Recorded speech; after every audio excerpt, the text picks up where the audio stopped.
Just kidding. What's going on, everybody? Welcome to PCG Live. I had to play the PlayStation intro because yet again we have more PlayStation talk about today. So welcome to PCG Live, everyone. It's Mhm. it is your three homeboys from a different mother, Van, Kyle, and Andre. And Andre is here with us this week. Actually, last week we didn't even do a show at all. Mhm. So, but we're back. How's it feel to be back, boys? It's always good to Feels be good. back. It's always good to be back. Especially with all the news that went down this week, so it feels Yep, good. yep. So we're still doing PCG Live, the quarantine edition. Which is probably going to be for still a little while, you know. Yeah. It'll still be a bit. Mm.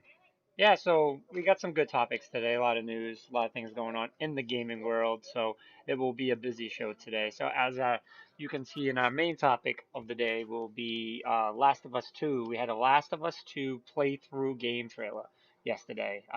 Not trailer, actually, a playthrough. So it showed actually the gameplay and everything. So very good, but we'll get into that later. Um, so let's see what order we have our show in. Mm-mm-mm. The first topic is Marvel's Avengers. That be me. Reassemble. So yesterday, they had an announcement, a little announcement stream. Actually, let me bring up.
back. How about now? I think you'll be able to hear us now. Check 1 2, check check. Check. Yeah, hold on. I'm just letting the Remember, stream catch up. I was gonna say, remember the stream is pretty delayed, so Maddie says we're good. yeah. I think we weren't muted, um, hypothetically speaking, but my Streamlabs has been acting kind of funky, so it had something to do with it not being seen. So, but Damn, that means we have to start all over again. so anyways, the article that I read is the video. I hate my dog. Move. So let's start from scratch. So IGN, not IGN, I'm sorry. Square Enix and Crystal Dynamics released this video yesterday, and the video is just talking about the Avengers, the Marvel's Avengers Reassemble game that's due to come out, and it's just pretty much going over that they're still working on it. They see people's tweets, they see people asking what's going on. So this was kind of them reaching out to the fan base to let everybody know that the game still exists and it's still coming. To read the article again, Square Enix and Crystal Dynamics have announced that Marvel's Avengers will be getting its first War Table stream on June 24th that will showcase brand new gameplay and co-op footage. Marvel's Avengers Twitter also shared a video of the development team, which you can watch right there, talking about how they are working through COVID-19 pandemic challenges to finish what they started and deliver the game fans deserve. The video also features a few glimpses of gameplay and behind the scenes footage and promises of new trailers, co-op gameplay, and story missions. Additionally, the video ends with the release date of September 4th, 2020, meaning the game has not been delayed any further. So that is fantastic. That the game's not being delayed. It's still hitting for September 4th. And what we were saying right when we realized that none of you guys could hear us was that. Actually, do I have the chat up? I do have the chat up. I got all the chats up. Yeah. And also, Maddie, just to let you know, the video is never the cause of you not being able to hear us. So shutting a video off is not going to stop our video, our audio from not working. Just a little streaming tip. Um, so let me see. So that's cool. The big thing I think that's going to be here that they're going to show is the co-op because we haven't seen anything from the co-op. So that's going to be brand new.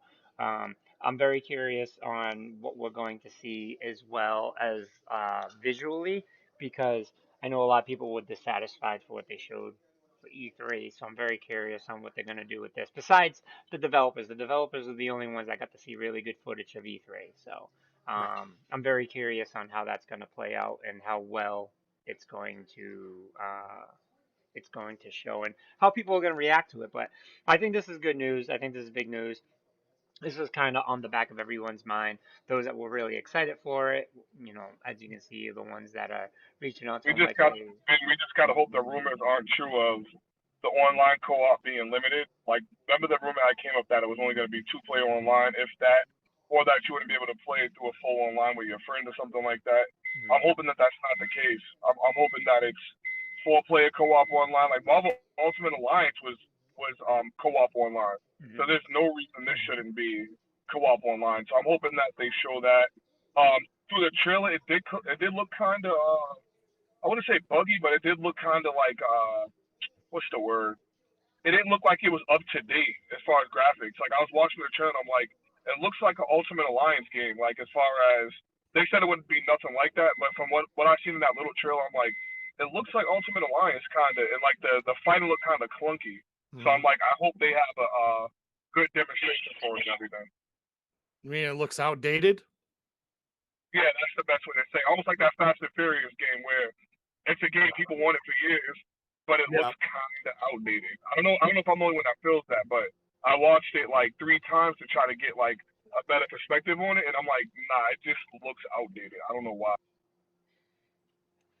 Well, I mean, yeah, from the video right here, I mean, I don't know if it's just the feed or anything. I mean, I get what you're saying, but we're going to see a lot more of this, obviously, on June 24th.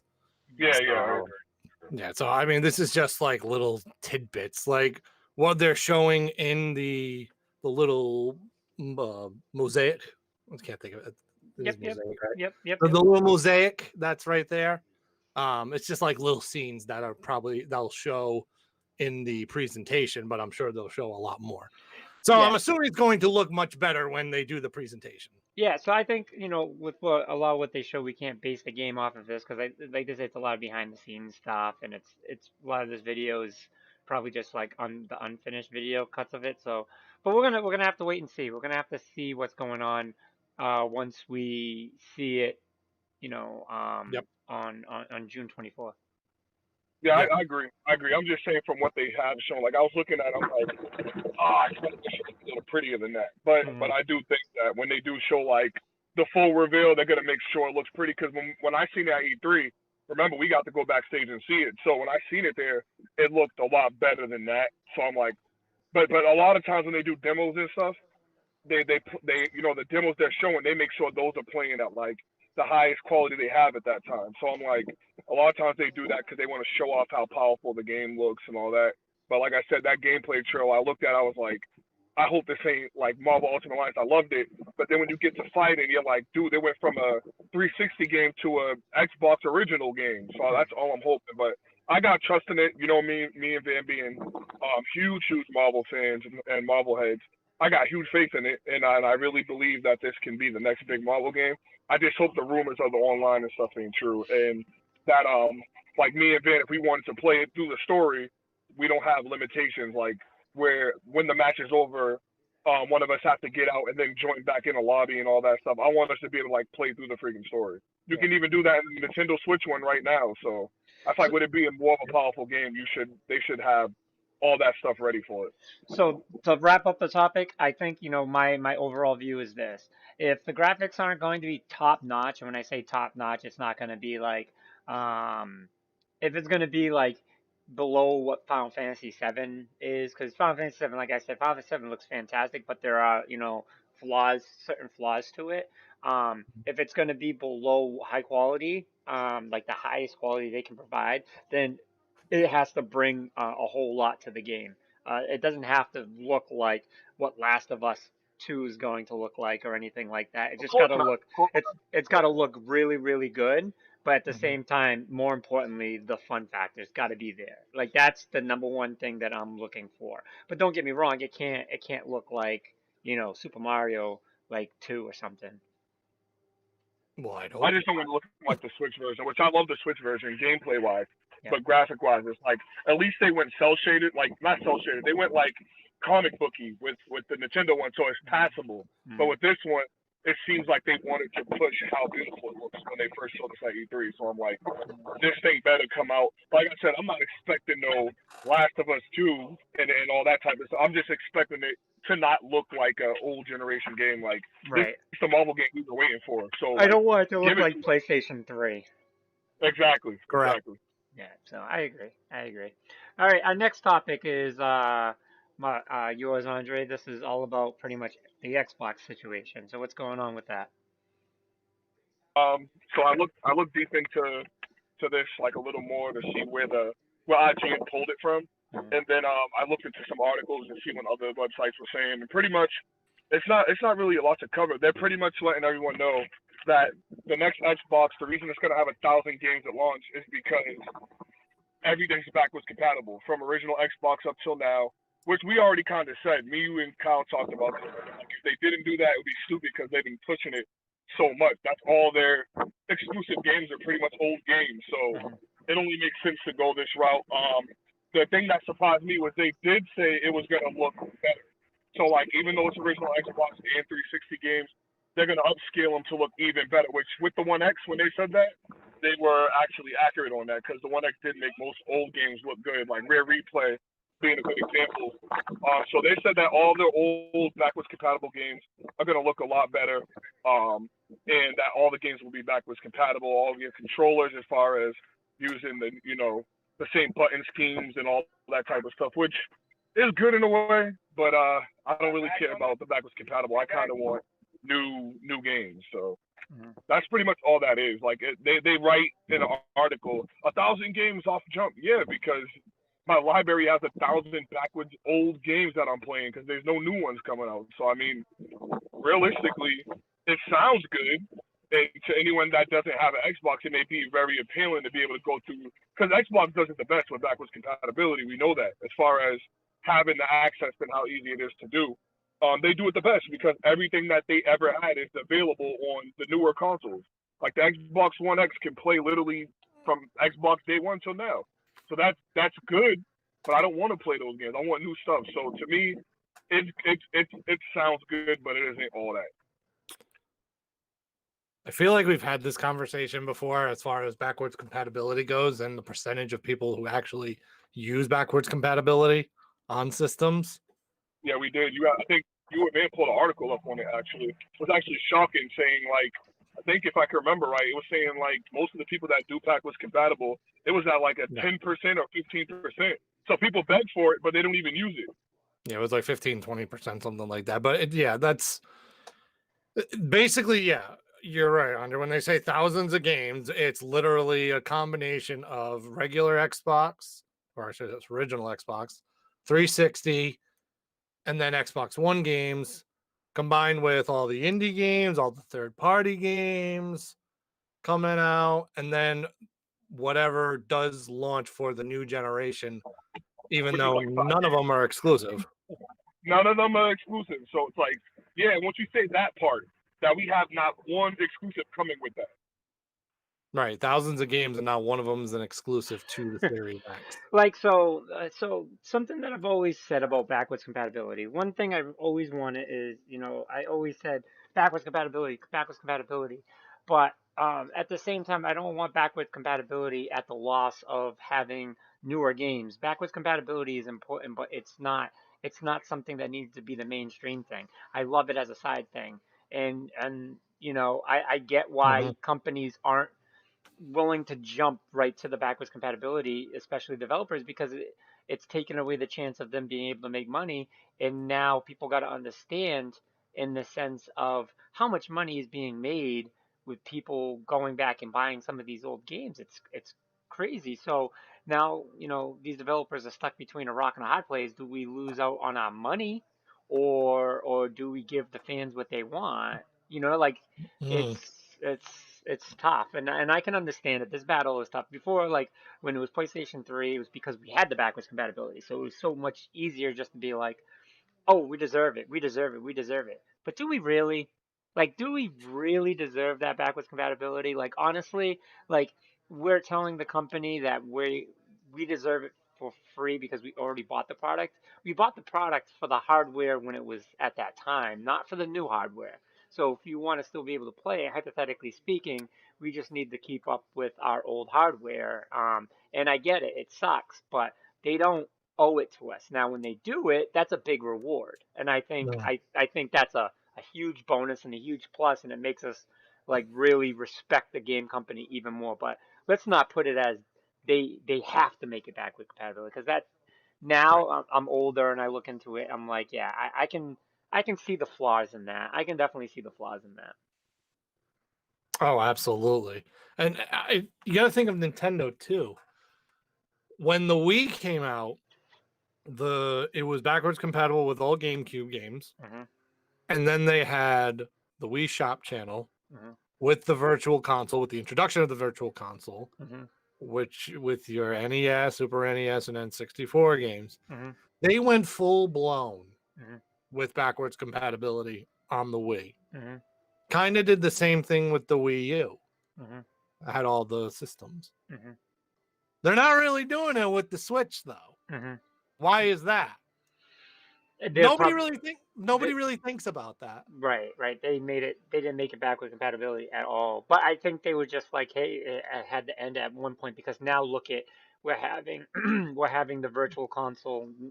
I know it's not virtual console, but we have a virtual console for the Super Nintendo, regular Nintendo. You know what I mean? So Yeah. I think that's going to be a part of their plan, and I can definitely see that growing. It's something that I've said from the beginning.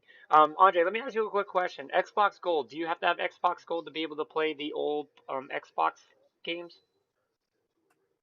No, you don't need Xbox Gold to play them because the backwards compatibility. Even if you have the disc, like say someone that's a collector, if they have all the discs from Mm, Xbox original and 360, you can just mm, pop them in and play them. okay. All right. I mean, I have the backwards compatibility, but I didn't know if it was just due to the fact that because I have gold. No, no, you can go without it. It's something about only thing about gold. You have to have online so you can update it so you can get those updates. So Hmm. like if you put the disc in, it will say you need online connection to do this, and some of those games might require gold. I'm not sure about that. Mm. Like any type of, I think the multiplayer servers are down for 360 games. I'm not sure, but any game that requires online, you probably would have to have gold. Like, I think it would be okay to say, hey, you know what? In order to get this stuff, you have to be a part of PlayStation Plus. Because in some way, like, we're costing these companies money, I think, by doing this. And for them to make some money off it, it keeps our favorite game companies alive. And I think that's important. So, but let's I move agree. on, boys. Let's move on. Next topic is Xeno Chronicles. What do you got, my friend? So there's been some somewhat controversy with the release of Xenoblade Chronicles Definitive Edition, which is actually out tomorrow. Mm, Um, Basically, what's the problem is how it's running. mm, The game will run between 504p and 720p when it's docked. mm, When it's off the dock in handheld mode, it's going to run at 374p to 540p. And of course, the game's running at 30 frames per second. That's a bit of a problem with a lot of people oh, it should be a lot of because problem with everybody. because it is on the Switch and you are bringing in a game that is a classic Mhm, from the Wii era mhm, and it's running basically off the same engine as the Wii era one. It's just much better graphically. mhm, They've touched up a lot of things. Um, Textures in the game are vastly improved and reworked. Most of the game's art has been either retooled or touched up, mhm, and updated polygon models for the characters, which has the most significant change in the game. So those are the significant things mhm. with the game. But running at 720p on a system that easily runs at least 900p. It was like Breath of the Wild ran at 900p when docked, but that was when it originally came out. Usually, when games originally come out or launch date titles, you kind of get the it's not there yet, so we have to still fine tune as the years go on. That's with any system. But now you got games like Animal Crossing that are running at 1080. Mhm. And so I put it on my 4K. It actually runs at 60 frames per second. So it's so funny. I'm glad you brought it up because I wanted to bring it up.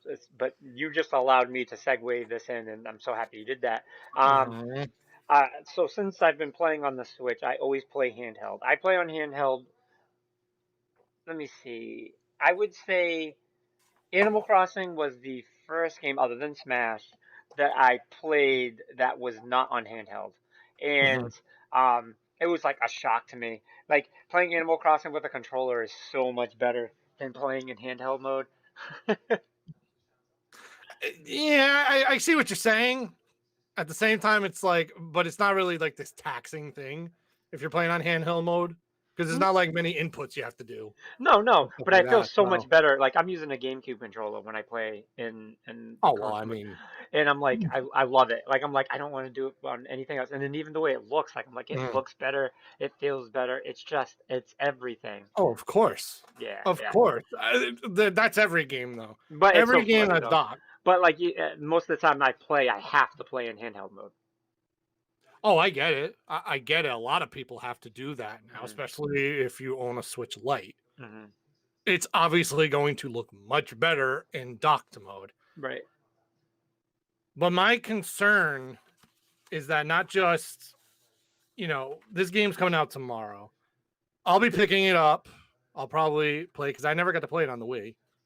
So I will try it out and see how it actually runs and feels on the Switch itself.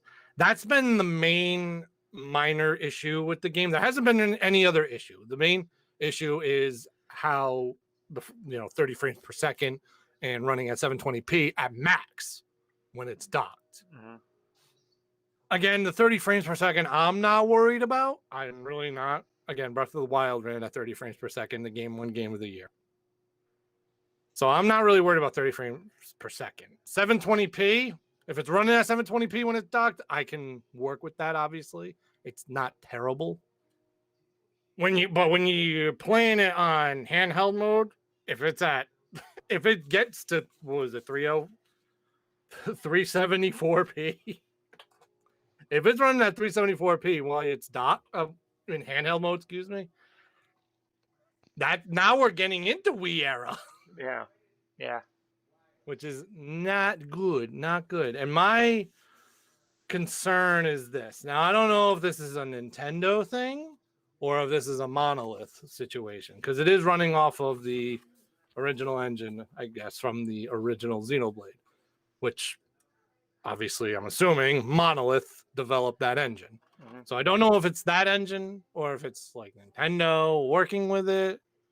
But if it's Nintendo working with it, then it's going to give me concerns a little bit as far as they're still rumored because they haven't been announced yet.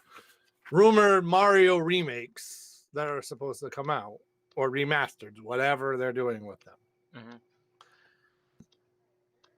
Who knows? Because they're going to be bringing over possibly Sunshine, possibly Mario 64.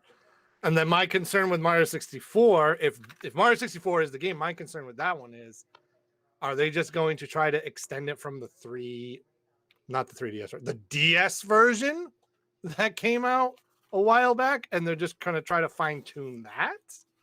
Or are they going to replay with the whole engine from it? I don't think I knew that they made that for the DS. They did. Yeah. They made Mario 64 DS. I don't think I remember that. I never had it, but I remember them making it. That's crazy. But that's my whole concern is if they're going to take all these old games, are they going to run like this still on the Switch? Or are they going to put, it would look bad, or are they going to put the time and effort to make it run at the very least on dock mode 900p? Oh my God. Bowser has such a fat head. Why would they do this? That is completely random. Like I don't get, like this makes it bad. And then they made Yoshi playable? Oh, in the original? Oh, not in the original. Mario 64 DS? Yeah. Oh. I was like, what are you doing?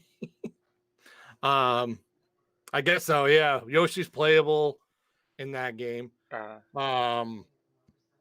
and then Bowser, I guess, really has a fat pause.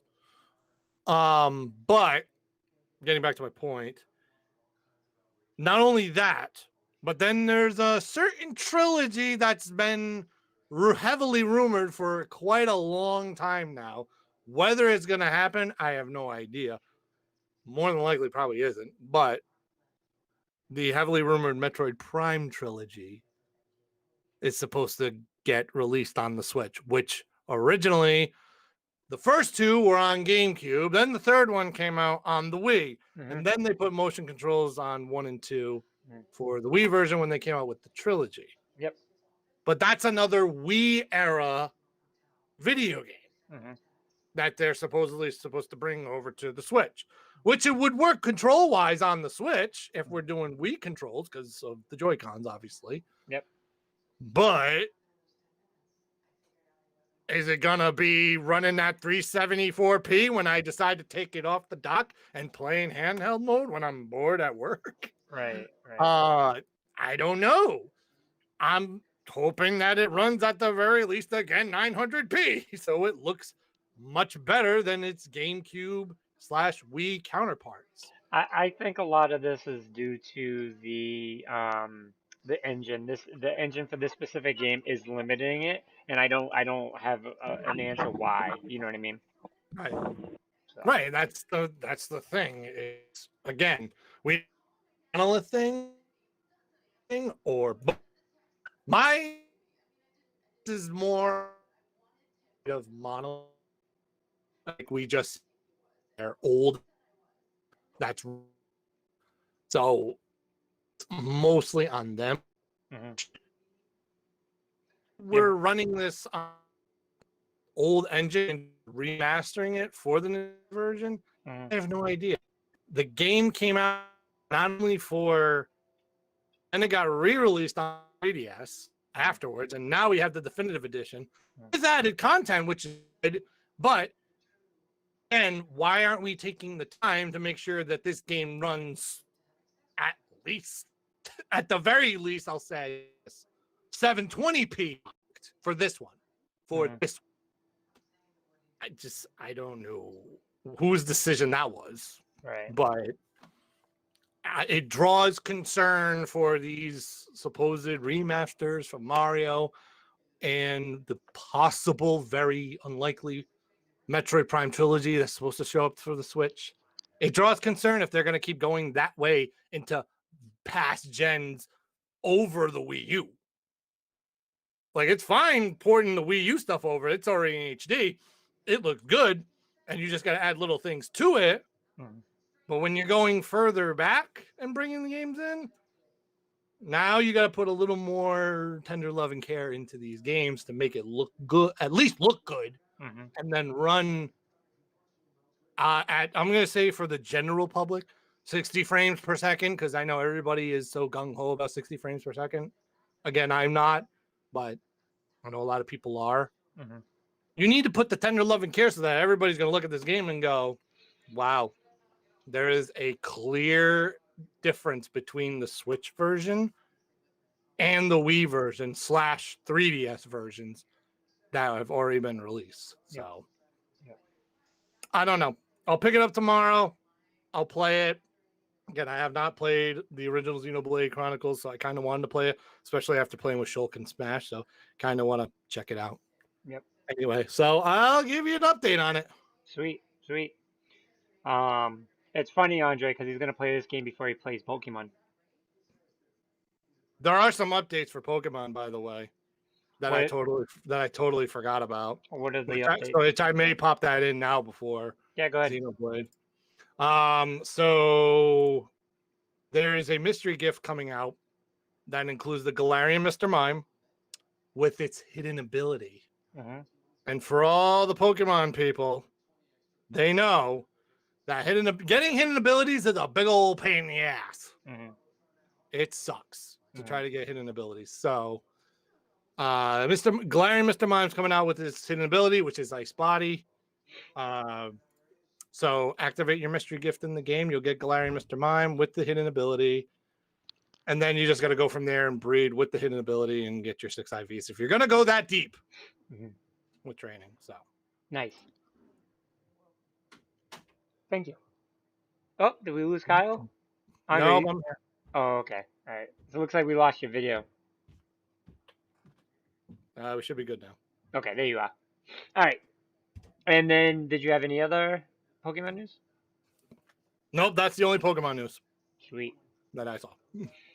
Next topic we're going to get into, for anyone that did not know, IGN's Summer of Gaming 2020. So this is going to kind of be our replacement for E3 to kind of fulfill our needs. So IGN Summer of Gaming schedule has been revealed. So next week, IGN Summer of Gaming event will kick off, and viewers will have a number of surprises to expect throughout. During the event, several new games will be revealed, and IGN has shared when fans can expect to see each of them. On June 5th, 3 games will make their debut. One title from Funcom, The Outsiders, one from Merge Games, and one from an unannounced game company. On June 8th, viewers can see 2 new game revealed, a classic revival of the Merge games in revival of Fabraz.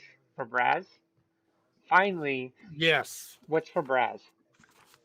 Fabraz is the studio that makes I hate Odyssey. They're known for the game Slime Sand, Okay. which is a like flashy platformer, Hmm. kind of like Super Meat Boy. Yeah. Okay. Yeah, I know what you're talking about. Okay. Yep. And then finally on June 15th, another game will be announced from another announcement game company. So it's like they gave us Hmm. dates, but not a whole lot of information with it. Kinda, but Correct. kinda. Still some mystery stuff. I guess you got to keep it suspenseful.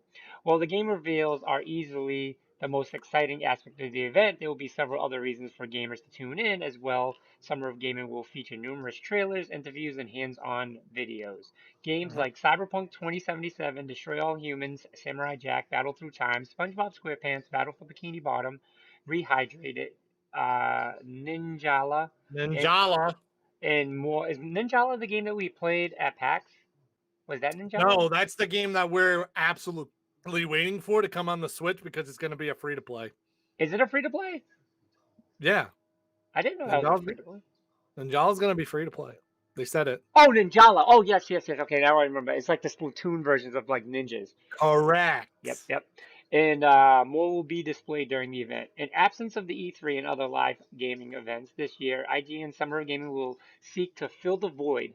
Of course, there are a number of additional digital events this summer as well, including New Game Plus Expo and EA Play 2020. It will be Yeah. interesting to see how gamers react to these digital events. Big part of E3 apparel, what has always been the spectacular spec what does that say? Spectacle. I don't know. And it will be difficult for digital events to capture the same feeling. Of course, Oh, should these spectacle. Were you trying to say spectacle? spectacle, yeah, spectacle. Of course, should these types of events prove popular enough, it could give some gaming companies incentive to move away from conventions and in-person events, which I don't see ever happening, more towards the digital model. I understand the advantage of digital model, but a Right. lot of players, you'll lose the interest if you don't allow players to get hands on. That's some of the greatest joys of being having at PAX is that, players are getting hands on. And if you don't have hands on, then no one's going to really want to, get invested in it. Sometimes, not all the time. Oh, absolutely. So Andre, you're the one that kind of brought this event up. Is there anything that you see out of the event that like you particularly were either excited for or kind of eh? Did we lose Andre? Did we lose Andre? I think we lost. Oh wow, he kind of we lost him. Oh, dang. Okay. Well, oh, it's me and you again. Yeah. Yeah. So, Kyle, um, yes. same question. Repeat the question because I got distracted by Andre not being there. So with this event coming up, like, Yeah. is there any downfalls that you see to it, or do you see like what do you see that's positive about it? Like what Well, either or. let's put it this way. It's good for the companies. Hmm. We've said this before. It's Yep. good for the companies because they'll be able to run digital events and save money by doing digital events. Hmm. Bad for E3. Yep. Yep. Yep. I listen, they're not going to get rid of conventions. Let's put it that way. They won't Hmm. get rid of the convention No. unless we get to a point in this world where COVID just absolutely takes control of every single possible thing and we can't do a damn thing. And this is the way we live for the rest of our life. If we live like this the rest of our lives, then there will be no conventions. Let's put It's it that it's it's a real life division. way. Right. But in general, this is bad for E3 Mm-hmm. because I've said it in the past. This could be it. Mm-hmm. This could be the nail in the coffin Mm-hmm. for E3. They've already had problems the last few years. They had a major problem with media last year, having all that stuff leaked. Mm-hmm. They had that crazy thing about Greg Miller being banned from E3 2020. Mm-hmm. Mm-hmm. Which apparently now everybody's banned from it. Yeah. Uh, it's going to have the companies look at things a different way now, though. Mm-hmm. And it's good for them because they will be able to present it in a convenient way to the consumer. It's just the consumer won't be able to get hands-on with it. So there is good aspects to it and bad aspects to it. It just depends on what side of the coin you're on in this situation. Mm-hmm. So, But I like that there is a replacement event. Obviously, it's going to be fantastic. We already have, the Summer of Gaming. We have the Summer of Gaming event, and then we have the Summer Game Festival. What the heck's Keeley's thing? I think it's the Summer Game Festival. Summer Game. All right, so it's the Summer Game Festival. So we have the Summer Game. I feel like the titles should be switched between. Yeah, like we just need to stop with the summer of like, okay, summer and games are taken. Don't do any more. Well, I'm just saying, like IGN's got the Summer of Gaming, but I feel like that should be Keeley's thing because his is going on for like 4 months. So Summer Game Fest, that's what it was. Summer Yeah. Game Fest should be IGN's, and Summer of Gaming should be Keeley. But anyway, that's just a stupid thing. But it's interesting to see what companies are showing up for it. Yep. Like right out the gate, June 5th. We got some indie studios here. Right out the gate on June 5th. You have Funcom, who's known for the various. Actually, this isn't indie. Oh no, it is. Yeah, they're known for all those Conan games that got released. Merge Games. They're actually known for quite a few notable games that we know, including Brawlout, Moonlighter, Frostpunk, which is huge, and Slain Back from Hell, which actually Dwoli played that, and I played a little bit of it. It's very Castlevania-ish, but it's got an 8-bit style to it, so it is old school Castlevania, but really hard. So you got that. And then you got for Brash with Slime Sand. And then who knows who the unannounced gaming companies are. We don't know if they're indie companies or if they're AAA companies. I'm hoping they're AAA companies. I hope one of them's Nintendo. Probably not.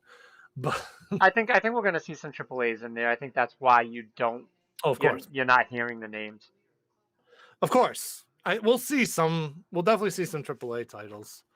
But yeah, we'll see stuff for Cyberpunk, Straw Humans, SpongeBob and Ninjala, many more titles. I'm sure we'll see something from the freaking what the hell's the Gods game? Oh, excuse me. The Gods game that's coming out for PS5 that 2K is making. I can't remember the name of it. Oh my god, we're doing that. Somebody in chat, remind me what the title is. I can't remember the name of it. It's so bad that I don't know the name of this. You know, it's funny. I have notes prepared too, but I didn't think of that. That's the one thing. The one thing that I did not think of.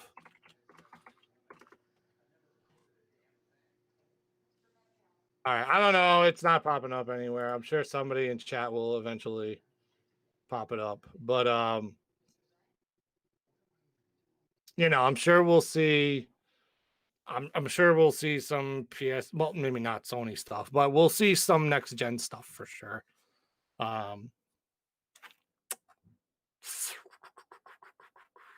So yeah, June 5th you got that the indie games. June 8th you have two new games actually coming out, which is another one from Merge. So Merge is gonna have 2 games, and the second game is supposed to be a classic game revival. We don't know what that means though. Yeah, that could mean anything. I'd say, is it a classic from their studio? Right. Is it a classic from Yonder Past? We don't know. It's very intriguing. It's always intriguing to see stuff like that. When they're going to revive a classic. So it's like, ooh. So it should be interesting. That one should be interesting. And then on June 5th, we got another unannounced. The drama that IGN's trying to pull with us right now. It's IGN. With these unannounced studios, very true. They can do that. They can do that. These bastards. They can do whatever they want, apparently. But, they are running the event. So summer gaming is definitely going to be very interesting. It's going to be fun. I'm excited for it because it definitely fills in that. It doesn't completely fill in that void for E3, but what E3 is all about is, keeping tuned into the internet, finding out what's going on, seeing these interviews, like that's the part that we miss, and that's Yes. the part that we're going to miss. And I like I said, I don't think digital is ever going to take away from conventions, Mm, but right now this is more important, not just for the sense of hey, can it do it, but for the sense of we haven't had anything in months, like, and this is like one of the biggest times for video game news, and we're just completely missing out of it. So like this is a very very important part of the video game year. And mm, I think the gaming year, there's two major parts of the gaming year right now, literally right now, because this is the time that we find out everything that's coming out new that is available to for information, and towards the end of the year when all the big titles are being sold correct. at the end of the quarter. So Mm. um, without this, I couldn't imagine video games without June. Well, let's put it this way. Well, first of all, the game we were thinking about was Godfall. I knew I was like right on the cusp. Right on the cusp. To be to I had be the God honest, part. I almost said Godful, but I wasn't sure. I didn't feel confident on it. Sometimes you just got to throw the name out, Vin, and then I would have been like, "That's it." It didn't Yeah, sound right. no, it was right though. Godfall was the game from the Game Awards that they revealed. Hmm. Um, but I totally understand what you're saying. A June without some sort of crazy announcements in the gaming world is very weird. It wouldn't like make sense, but they're kind of been doing it as May has been progressing, which is really cool. So we're kind of getting announcements. We can actually get announcements this early because we are in E3 season. Let's put it that way. Hmm. Usually the end of May, we're in E3 season, and some news pops out. They'll start announcing things pretty early, and then once June hits, it's it's a full straight ahead, Hmm. Yep. friggin' all kinds of announcements and shit. So yeah, June without video game news would be kind of crazy. It, As- we would have nothing to look forward to. Oh no, definitely not. So Definitely not. Definitely not. yeah. So But so I got to give props. I got to give props as much as I've bashed them over the years. I got to give props to IGN for stepping up and doing this. as much as IGN's frustrating with a lot of the articles, I think it's more on the writers than anything Yeah, for a lot of the articles. But IGN as a company, and we would be stupid to say that IGN is not a staple in the gaming history. I mean, it is one of the most important things in gaming history. There's a few people that is Adam Sessler. You know what I mean? Like is an icon in video game history. You yeah, got certain gaming companies, some that are around, some that aren't no longer here. There's just certain things that define video games, and IGN is definitely one. They may not be a fan favorite of specifically gaming now, which I could be wrong. There are a lot of people that are fanboys of IGN. It's just mhm, the movie aspect of it. They had to expand their horizon, and I get it. Um, yeah, but once they started getting into movies and all that other stuff, it started to bother me a little bit. yeah. I wanted them to stick with gaming, but I get it. I get it. You gotta do whatever you gotta do as a company. Just pay attention to the gaming side of it, you know? Well, let's be honest. They're one of the very few companies that have stood the test of time Right. and have been around. You have like IGN, Game Informer, even though Game Informer did cut a lot of people Yep, from their staffing. They did downsize greatly. yep. A couple of their guys went over to Kind of Funny.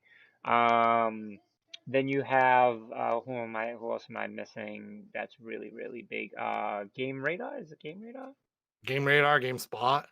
GameSpot, yeah. That's I mean I was just thinking about that one earlier, but GameSpot hasn't been all right.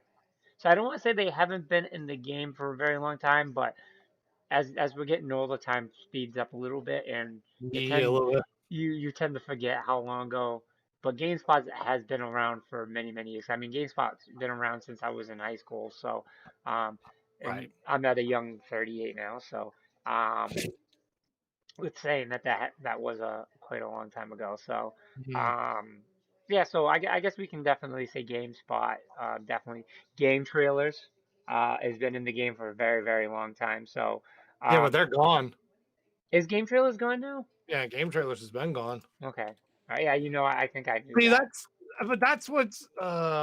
that's what drives me crazy sometimes. Like,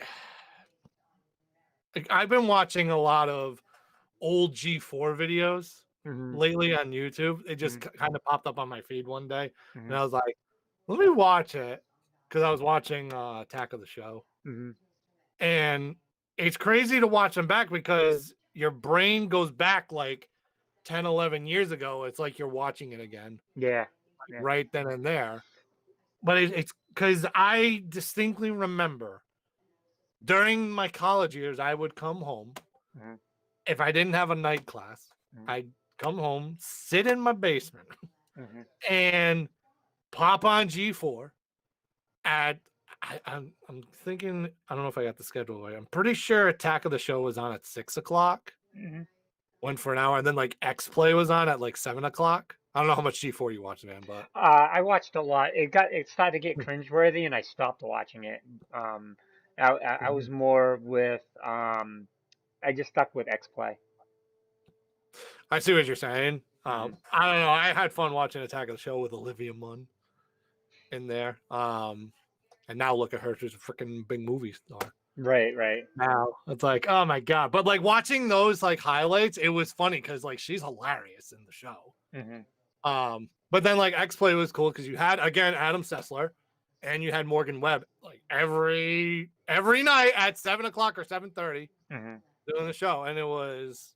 But I watched X Play more than I watched Attack of the Show. Attack of the Show, man, they just pissed me off too much that it just got really, really cringeworthy. See, Attack of the Show was more of like a variety show type thing with a lot of humor, whereas Right.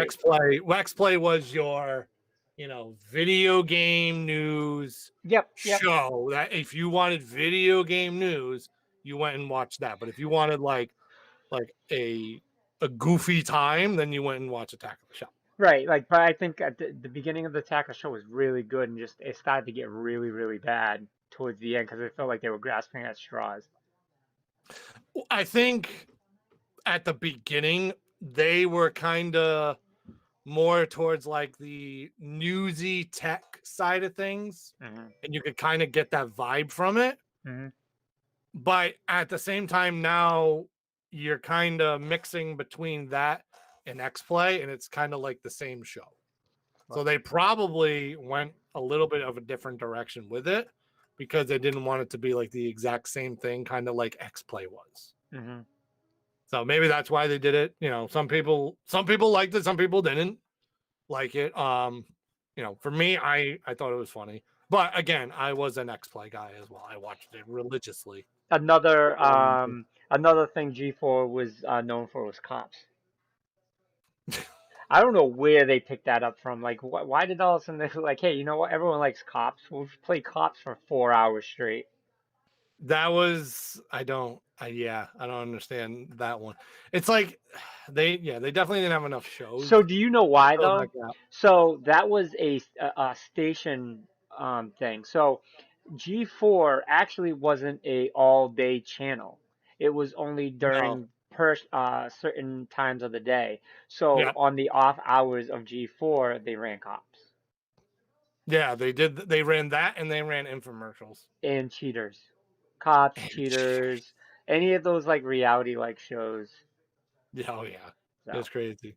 Dr. V said G4 was the best channel ever, and X Play and Attack of the Show formerly screensavers. Nice. I loved X Play. Loved it. Loved it. Loved it. Loved it. It They was so had good. which actually I will say this too. They did have a top 10 show. I remember that. Hmm. I remember they had a top 10 show. And we would not have American Ninja Warrior right now if it wasn't for G4. Dude, I hate American Ninja Warrior. I think that's I'm like just one of the right. most overrated shows of all time. No, but I'm just saying, G4's legacy still lives No, you're on right. You're right. You're right. because we would not have it if it wasn't for G4. Right. Right. You're So right. at least G4 lives in, you know, an American Ninja War. I would love to watch a documentary on G4 because I know that I know G4 must have had some crazy times because that was such I a would, universe. That was such a new thing, a new fresh thing. So there was no yeah, rules to what they did. I would love to shoot the documentary I know, right? for G4. I would love to do that.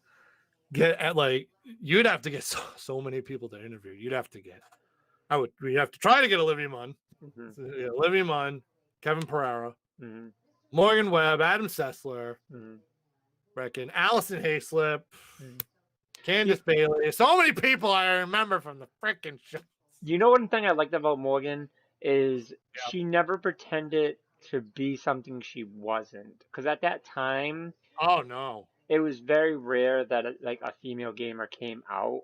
And she never claimed to be this hardcore gamer. Like even if you ever talk to her, she's like, listen, like my job is I'm a host. You know what I mean? That's my Right. personality. I happen to like certain games, but she never pledged to be like, oh yeah, I'm this diehard gamer. You know, she wasn't the what's good games girls. You know. But I mean, she is a good gamer, though. I've Hmm. heard she's a really good gamer. Yeah. Now, I mean, now she's involved with G4 for so long. You know what I mean? Like Right. it became her life. Yeah, but I mean that the same thing could have happened to like Olivia Munn if she hadn't left when she did, I guess. But you know, I mean, I think Morgan Webb, like she may have not said it, but she's a gamer. Like she's done things at a ton of stuff at PAX. No, but that's what I'm saying. Like she's a gamer, but like she didn't become more of a hardcore gamer until G4 became really popular, and it really hit the roof because that became her life. Right, and I get what you're saying. Yeah. So like Um, I think she definitely became more. I remember the name of the show, but they had it that was nothing but videos or in-game cutscenes and trailers. That was also fun. Yeah, it wasn't. It was right before X Play, and it was kind of how we got what was coming next. I know exactly what you're talking about. I just can't think of the name of it. we'd have to go back and watch and Yeah, see TV yeah. titles Yeah, for G4. predating ourselves a little bit. So, all right, Mm-hmm. I want to get into this topic. We have to get into this topic because I want to make sure we have enough time because there's a lot I want to say on this topic. So the next topic that we're going to get Oh, into, we got plenty of time. Trust me. oh yeah, but these two next things are going to take up a majority of it. A half an hour each is going to fly by. Um, One speculation. So PlayStation 5. PlayStation 5 is reportedly coming as early as next week. So this is an article from IGN. Sony is reportedly planning a PlayStation 5 digital event for as early as next week, kicking off other events that will take place over the coming weeks and month. As reported by Bloomberg, people with direct knowledge of the matter have said the virtual event could take place on June 3rd, but also cautioned that plans have been in flux and that the date may change. Sony is not expected to reveal everything about the PlayStation 5 at this first showing, and many more details will arrive with the aforementioned other events. This reveal will be the next big look at the future of PlayStation since Sony revealed the PlayStation 5 controller, the DualSense, and the Epic Games announced and showcased its Unreal 5 demo running live on a PS5. Sony has been relatively quiet on the next gen front, while Microsoft has already shown the console controller, and even some third-party titles that will be arriving on the Xbox Series X. This announcement follows previous remarks by Sony CEO. I can never, I always butcher his name. Yoshi.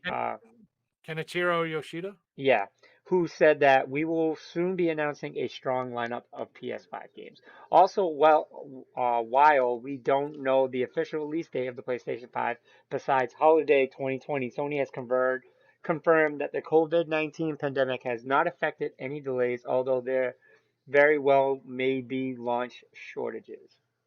All right, Which is not surprising. right. So, a lot of things I want to speak on this, right? So, Uh-huh. number one, rumors also have it that the reason why they haven't done the event is due to the fact that Sony is very well known not to want to, how can I put this? They haven't want to do things just regular. You know what I mean? Like they always want to do things in a huge fashion. They don't want to just do a little thing here, a little thing there. Like they want to make sure everything is together. So rumor has it that they didn't want their developers or publishers to just make pre-made videos and then send it to them. They wanted to make sure that they could do something live, and they weren't huge on them doing things live from home.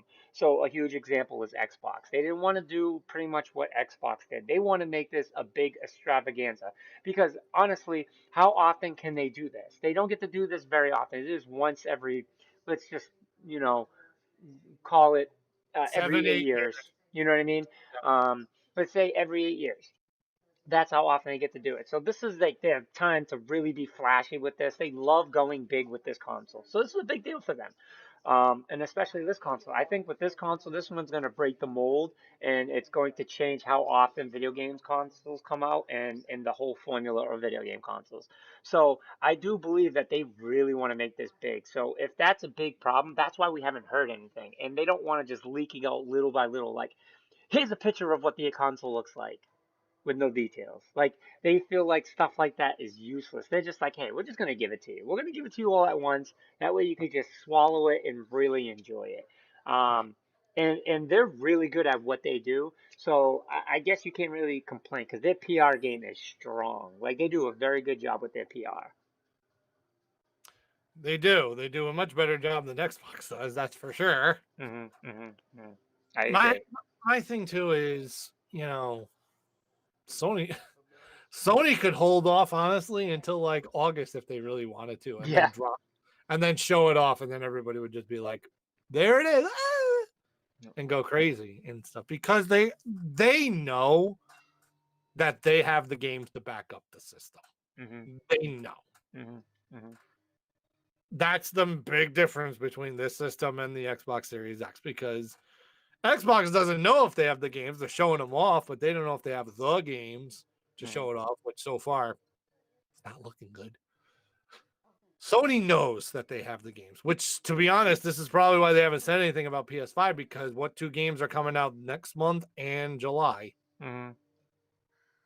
Exactly. Mm-hmm. They can talk about those 2 games between now and July and be Gucci Mm-hmm. Nope. until August.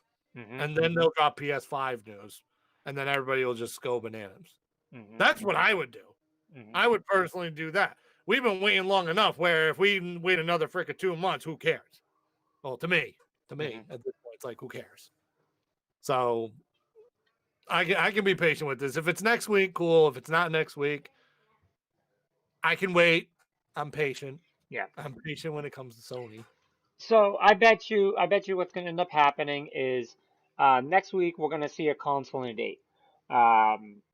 And they said So they're you not think going this is happening? I think they're going to show the console and the date. They're going to show either both or at least one. We're going to either see the console or see the date. Um, they really I think they want to knock this one out of the park. Even though they said they're not going to reveal everything, um, at this point in time, I think they're just like, okay, I think we're ready, and I think this is a good opportunity to because of the fact that there's no E3, they'll really be able to capitalize, and they will have everyone's attention. So, and I bet you Keeley had a little something to play with it. I bet you he was like, hey, listen, this is a good time to expose this. Let's try to do it this time because people like to have influence.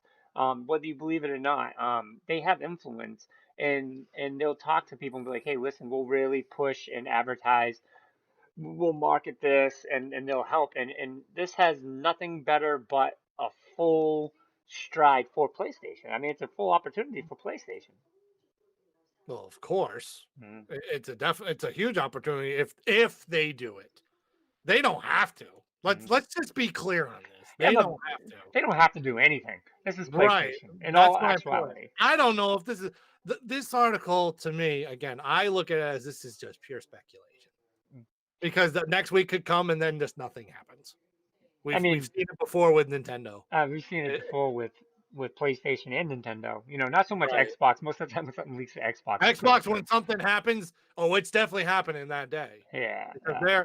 they're no offense, my Xbox, but they're desperate Mhm, mhm. right now, and but they're still not pushing the right things that they should be pushing. Yeah, So, but again, that's a different subject for another time. yeah. Um, so is this gonna happen? I don't know. I'll say all right. So I'll play the game of if it does happen. If it does happen next week, Mm. I think we see the system, but we won't get a date. But Okay. we'll see what it looks like. Mm. I And then think later on, when they show games and all this other stuff, they'll drop a price and then the date of when it comes out. mm. That's what I think will happen.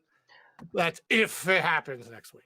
I think if they show the system, they'll definitely show the price. I think the system and the price will be at the same time. I think the date, see, for me now, man, like through the history of what PlayStation's done, Mhm. they've always just showed everything. This is true. I don't know. See, I'm not convinced yet. Mhm. I'm not convinced because they could listen as a company. They could just show it off and be like, "Here's how it looks," and then end it, and already people are getting hyped. I mean, But then you keep the discussion going weeks later, going, "Well, what's the price? right. What's this? And what's this? And what's this?" Like we already know the insides of it. Mhm. We've already had one big ass boring conversation conference about it Yep. that was supposed to happen at GDC, which I'm glad you enjoyed it. And it's so funny because everything that they showed in that, people Yeah. still like everyone kind of just no one said anything about it. No one complained, no one complimented, no one said anything. It was just like it never happened, Right. right? It was like it never happened. And then all of a sudden they showed this Unreal Engine 5 thing and they said the same thing that they said as far as hard drive wise, and on that, but just in very, very small detail, just faster hard drive. It was like faster hard drive. It's like dude, they broke the science down. We already knew that the hard drive was a specific hard drive that wasn't in anything. They said it in that conference. That was what the whole conference was about, was how specific this hard drive was and how unique it was and how not even PCs have a hard drive that compares Mhm. to this. So like now all of a sudden this thing comes out that's like 10 minutes long and everyone's like, "Did you hear about the PlayStation hard drive?" Like, "Yeah, we heard about that months ago." And everyone's going, I don't recall. But you add some visual effects to it, and then it's like it Oh, catches your attention. listen, when people read a book, right? What are they usually looking for? They're usually looking for pictures, unless you're reading actual books. But the people who are like half-ass reading books, they're looking for the pictures. They're not looking at the word. They're looking for the pictures. You know I what? used to do that. You know what everyone's favorite books were when we were kids? Discovery books. You remember those books? Of course. That's what Of course. everyone's favorite books was Discovery. As soon as you went to the book fair, the first book you went looking for was either Goosebumps or Discovery. Oh yeah, goosebumps all day. Goosebumps all day. Oh man, that's so funny. But That's saying to your point, yeah, we had that whole GDC conference. I keep saying conversation. mm, Conference. mhm. And I mean, we got it. Yeah. And basically other people were asking me too, like, what does this mean? I was like, it's going to run really, really, really fast. That's what I told them. And then when they show the Unreal Engine and they show like gameplay Yeah. of it, they're like, oh my god, faster hard drive, all of those, blah, blah, blah. And we're sitting, and yeah, me and you were sitting there going, they Yeah. already talked about this, but it looks cool. Yeah, yeah, visually, like, okay, now you just put it into a visual aspect, like that makes sense. But like, yes, yes, it runs really, really fast. That's what They that means. they went into the Unreal 5 presentation saying, okay, this is our layman terms Hmm. presentation. Hmm. It's going to run really fast. The Yeah. hard drive is really big. You can't find this in PCs at the moment. Yep. Yeah. So, Yeah. So I mean, I'm really excited. If I have to pick one, I'll pick one, and I'm gonna say that they're gonna show all of it. They're gonna show the date, they're gonna show the system, and they're gonna show the price. And mhm. that's gonna be my guess. I get it. The president said, there's not we're not going to reveal everything, so that could go down the line. I can see it. Like I'm not like saying, oh yeah, this is guaranteed. But if I have to pick a guess, that's what I'm guessing for. I'm guessing that they're going to show everything. I just have a feeling. And like you said, by all means, like the way that PlayStation's handling this right now, it's really been working in their favor. Like Oh yeah, it really, no one's like demanding PlayStation, we need to see this now. Like no one's doing that, and that's crazy. I nope, think if we weren't going through the COVID situation that we're going through now, I think it would be a little bit different. But I think all in all, this is because of the way everything is. Everyone's kind of just like, hey, you know what? We want to see it when it's ready. Like we want to see it when it's ready. right. It's gonna be a good system. Well, we'll see. Hmm. We'll see. I don't even think it's I gonna be a. had to do it. I don't even think it's gonna be a question. Like, is Xbox gonna be a good system? Of course it is. Of course it's gonna be a good It's system. going to be a very powerful, smooth running system. Hmm. Hmm. Just no games. Yep. Wait. I'm sorry. Oh, wait, I'm sorry. Excuse me. They're gonna have thousands of games, just nothing exclusive. Hmm. What about this Nintendo? What about this Switch? Like, let's What talk about about this for a second. This Pro Switch that is supposedly been patented. Oh my god. Okay. How all right, how long? How long have people been talking about a Switch Pro? But At least a year and a half, 2 years. didn't Nintendo say something about not that they're having a Pro Switch, but they will be coming out with a different model Switch, Yeah, another model. it's called the longer battery life one that already came out. Hmm. That was the one that they were talking about. I had this whole conversation with Dwoley Mm-hmm. too. Like, and we've talked about it on the show too. Mm-hmm. Like a while ago, they were talking about, oh, they have 2 brand new models that are gonna be coming out. This was all last year. Mm-hmm. That are gonna be coming out. It's all heavily rumored and all this other stuff. What were they? One was the Switch Lite, and the other was the extended battery on the Switch. Mm-hmm. So Switch model number 2. Yep. Yep. So. And then, well, the second they did that, I was like, I went to all my other buddies that were like, it's going to be a Switch Pro. I went to them. So what happened with the Switch Pro? Mm-hmm. And I kept saying it's not going to happen. I know I kept saying like this, it's not going to be a Switch Pro. And we even said it on the show, like it could have been anything. It could have been a better screen. It could have been more battery. It could have been, sturdier a stand on it. Who the hell knows? We talked about it numerous times on the show. We didn't know what it was going to be. Then it ended up being the extended battery one. Now there have been more rumors again, because like you just said, of a Switch Pro coming out. I'm just thinking, okay, not really worried about that now, because the last time they rumored this whole thing about a Switch Pro, nothing happened and it didn't even come out Mm-hmm. as a Switch Pro. Plus, I don't know what more you do with a system like that. Like, So. you know, So they did come out with a Switch that was portable only with the Switch Mini, right? yeah, with the Right, light. the light. Yep. So I mean, is it far fetched to think that they could come out with a console, a cradled only Switch, where it's just like this? It's the console, See, a lot of people say that. A lot right? of people say, a solely cradled Switch console. Mm-hmm. The problem with that, though, is if you do that, you're kind of getting away. Not that we didn't get away from it with Switch Lite, but you're kind of getting away from the whole point of the Switch. Yep. No, Right? and I agree. That's where you break away from what makes the Switch different from all the other consoles. Exactly. The point of the Switch was you can switch Mm-hmm. from TV mode to handheld mode. I mean, personally, I say they're rocking it right now, and they're rocking it Oh, because of yeah. because of content. Like, stick with it. Don't Oh, absolutely. don't get into the hardware game. Let's stick with the console and stick with the titles that you're coming out with because you guys are killing it, killing it. Come out with a service, come out with better online, work with that stuff.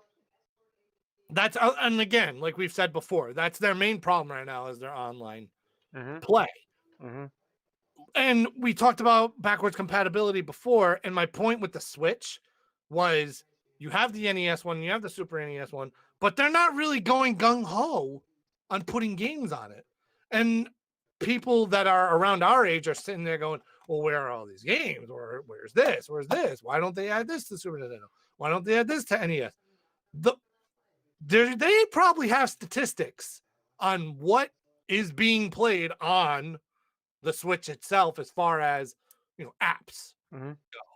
And that's an app. Technically, the NES and the Super NES virtual consoles, I'm going to say, are apps. Mm-hmm. I bet you not a lot of people are playing those. I bet you not a ton of people are investing their time into the NES and Super NES virtual consoles. You think so? I don't think they are. Well, why wouldn't they update it more then? Yeah. I mean, If I think like because with me, like remember how in love I was with it. Like now, right. most of the time when I play Animal Crossing and stuff like that. But I do love the feeling of it being there because once in a while I do go back and like, hey, I'm gonna pop this in like Super Punch Out. Like I love that game, so every now and then I go into it and play it. So I do need to get the Super Nintendo or regular Nintendo controller for it though, because I think that's what prevents me from playing those. Is I hate playing in handheld mode. Oh, which I understand. I mean, playing on the Pro controller is cool, but I totally understand getting the actual controllers for it because But then you'll get the feeling. I think that only has something to do though with us in our time era where we came from, where we played the console. Besides you on the Super Nintendo, but the handheld. What's going on, buddy? What's going on, Roscoe? How you doing, Roscoe? But yeah. So I think that's been a part of my problem. And maybe that's a lot of other people's problems too. Is that they want to play it, but they don't. They feel like they need the classic controllers to play it. That could definitely be a possibility. Mm, But I feel like a lot of people aren't utilizing it as much as people think that they're using it. mm-hmm, And that's why they're not updating it. For example, Animal Crossing just came out. The main thing everybody's playing right now is Animal Crossing. mm-hmm. And to be perfectly honest, Animal Crossing could be the one game that Nintendo came out with this year, and Nintendo's going to run fine this year. Yep. To be perfectly honest, so many people are investing so much time into that game. Because it's that filler game. Like there's Oh, it's a no filler. it's no like it's not like Pokemon where I mean, when you're done with Pokemon, then it becomes a filler game. But like your goal to beat Pokemon, and then but it's like you have this mission. Not saying you don't have like a end goal with Animal Crossing, but like hey, I'm like every day I need to sign on Yep. at least twice a day, so that way I can check my turnip prices in the morning and check it at night. Yep. At the same time, I gotta get my daily points through the ATM. I need Yep. to I need to bury my money tree and then shake my money trees. And Yep. um, so no matter what, I am at least doing that every single day. Yeah. I mean, that really is a game that you have to pop in every day Hmm. to do that stuff. And then whether you go and do extra things to improve your island and stuff like that, Step on. Hmm. yeah, you can do that. Hmm. Is there an ending to the game? I guess technically there is because the point of the game is to get KK Slider on your island. Hmm. But after that, you get a whole bunch of shit that you can improve your island with. You can lay out different, lay out different flooring, not flooring, different ground types. Like you have stone ground walkways and arched walkways and wooden walkways. Yeah. You can lay all that stuff out. Hmm. You can knock down cliffs and make different rivers. You can do so much stuff post game. That's crazy. And then every month, pretty much, let's put it this way, starting June, it's going to be crazy as far as like fishing goes, catching bugs goes. They're going to add so much stuff to it. That game you could update for years and years and years and years and years. Plus, there's different seasons, and depending on the season, you can do different things and grow different things. So we're in springtime right now. We're going to be heading into summer next month. Who knows what it's going to look like in fall? Obviously, it's going to probably look like, leaves falling down and probably different DIYs that you can do with those. Then once wintertime rolls around, you're going to be rolling around snowballs and building snowmen and stuff. Like every season has different mechanics to it, and that's the longevity of Animal Crossing, which is crazy. And we're just finding that out now because I'm an Animal Crossing. This is the first one I played. Mm-hmm. So this is a game that's going to last for quite a while. Mm-hmm. But getting back on subject, since we're talking Animal Crossing, not many people are utilizing the NES and the Super NES, and obviously it's showing because Nintendo's looking at the statistics and they're seeing the hours played on it, and basically nobody's using it. That's why you don't see games like Mario RPG that should be on the Super Nintendo, but it's not because nobody's really playing the Super Nintendo. So why are they focusing on it? Mm-hmm. I don't know. Should they put out more games that involves like free to play?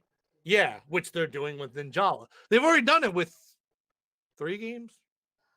Is it 3 or 4? I think it's 3. Yeah, Tetris 99, Kirby Super Clash, and now you have Ninjala. That's going to be coming out. That you're saying that are exclusive, Nintendo exclusive only? That are Switch Online exclusive, that are free to play. Tetris 9.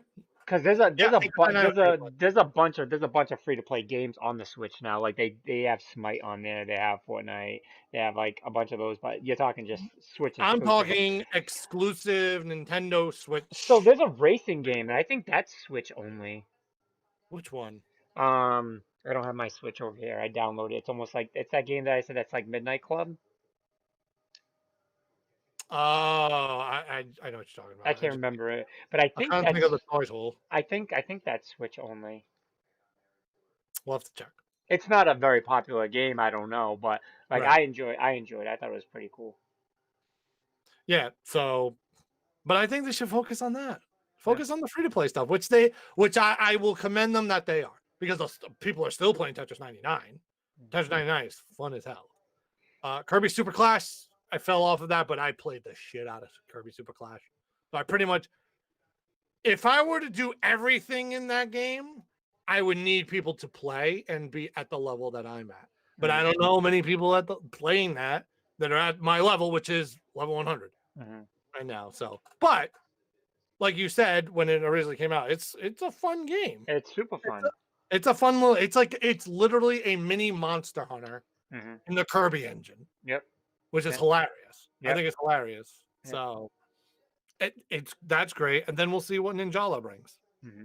So that's going to be pretty cool because you got that Splatoon feel to it, but instead of using ink blasters, now you have ninjas flying all around the stage. Yep, I think it's going to be a good time. Yeah. But getting all the way back to what we were talking about in the first place. So PlayStation conference possibly next week. We'll see. We'll see what we get. So we'll keep an eye out. Yeah, I think we can hold off on. I would not be surprised if they held off on it because they do have a lot to talk about, which is Last of Us 2 and Ghost of Tsushima still. So I don't think they'll talk anymore about Last of Us 2, and that segues us. That's done. Yeah, that segues us right into the next topic, and that is they did the Last of Us Part 2 State of Play yesterday, and holy crap. Wait a minute. Hold on a second. Okay. You know what's funny? I was prepared. I was prepared today. I was gonna take notes on this, and there was so much. Like I didn't. The game made me want to watch it. Like I was gonna have to watch it a second time in order for me to take notes, and I just wasn't willing because I just didn't have the time to, because of work and regular life. But don't worry, I did. But I remember a lot of things in it. But with you taking notes, it's pretty much gonna cover everything. So there's a lot to go over. Oh, there is a ton to go over. All right.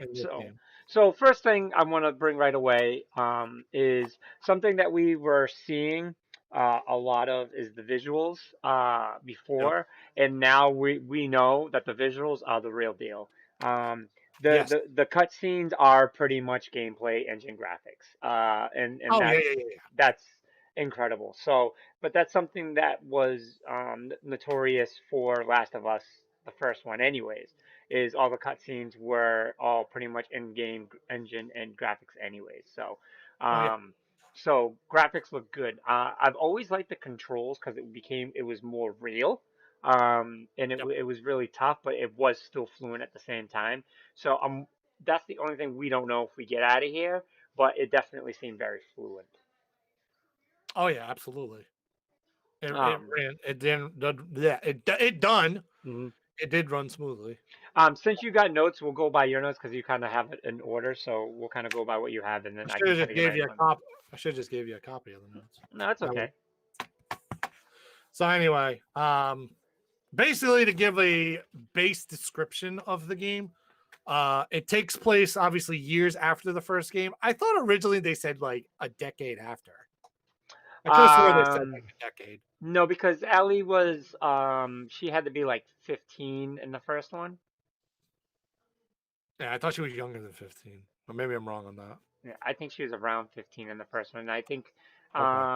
no, it could be about a decade. It could be about a decade because she's got a. Oh wait, no. Did they say in the trailer she was like 18, All 19? right. So, yep, that which is in the notes. Yeah, Um, yeah, but yeah, so it says takes place years after the first game. Ellie and Joel live in Jackson, Wyoming, which is now a thriving community, has a thriving community of survivors. And Ellie is now 19 years old and has developed, in their words, lasting relationships within the community. Mhm, Jackson, so obviously you see in the cutscenes, you see the dance scene again with mhm. Ellie. And did they ever say what the other girl's name is?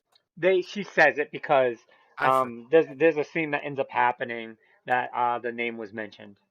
Yeah, I forget the name. See, I didn't write that in notes though. Mm, Uh, but you see the cutscenes that we've seen in the past with the dancing and being in the in the community. Everybody's thriving, everybody's happy and having a great time. But then the Jackson community and Ellie suffer a traumatizing event that leads to her taking off on her own in search of retribution and justice. mhm, So some shit goes down, which is probably what they blacked out in the trailer. mhm, The story spans several different seasons from a snowy region in Jackson, Wyoming, to the lush Pacific Northwest. And you'll be able to explore unexplored parts from the original Last of Us. So apparently, we're going to see some familiar scenes or familiar terrain, and you'll be able to go into different areas that you couldn't in the last game. That's what I'm getting from what they described in the trailer. mhm, Um, let's see. And then much of the story. Now, this was actually really funny because when they said this and I watched the scene, they are kinda or trying to get to what the city actually looks like, which I mhm, thought was really funny. Because much of the story takes place in what's left of Seattle, which was a massive quarantine zone before it was overran. So before I go any further, when I was watching the video of Seattle and the snapshots of Seattle, where they put certain things is where exactly it was when I went there last year. mhm, Like they had the Ferris wheel, and then right next to the Ferris wheel was the Seattle Aquarium, which is exactly where the Seattle Aquarium is. And then like across the street from it is an antique shop, and I believe they said it at Seattle Antiques. I could be wrong on that. It probably show in the video on our right over here. Um, so yeah, I thought it was really cool that they're trying to get the accuracy of the city in general. I think gaming does a pretty good job with that because like Fallout 4 was based in Massachusetts, Yeah, um, yeah, yeah, yeah, yeah, yeah. and there was a lot of landmarks in there too as well. What? Yeah, see right there. See where it says aquarium and the Ferris wheel was right next to it. Yep. That's exactly what it's like in Seattle. Hmm. So I thought that was really cool. Just being able to see it and then see it in the game. I was like, ooh. Hmm. Um.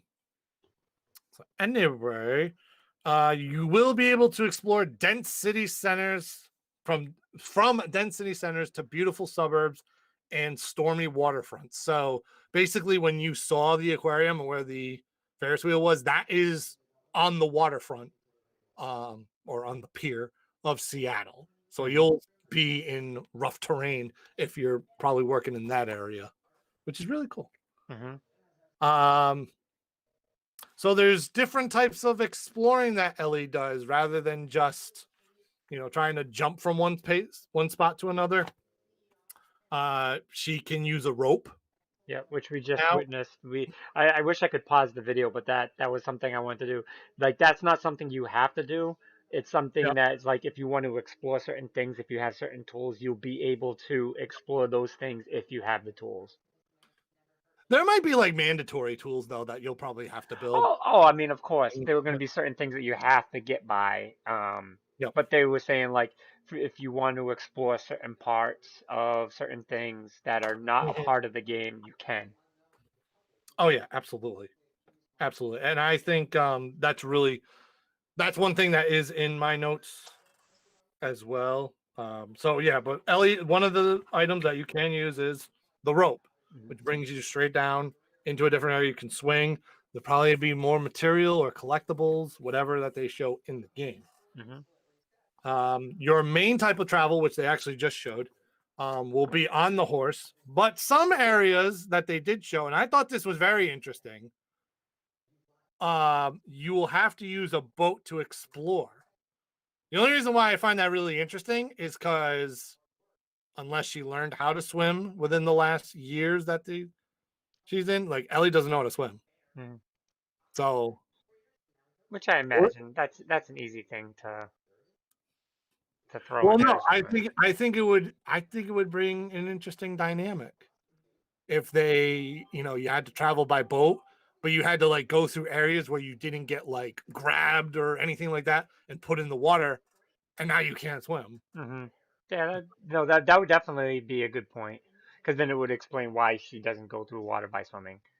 It would Besides, be really unique hmm, if that happened, but I kind we of want don't. to bring up this part since we're going through it. So Yeah, they said there's a lot of old monsters, and then they created new ones, like those that come out of hiding. yeah, Um, they have some bigger monsters like this that they explode when they come near you, which actually they had. I don't know if it was this exact one, but they had monsters like that in the first one. yeah. Well, I forgot what the original one was called. Um, but the ones that come out of nowhere, like from the dark, Mm. those are called stalkers. Yep, yep. Makes sense. They have the And then clickers. the clickers are back, of Mm, course.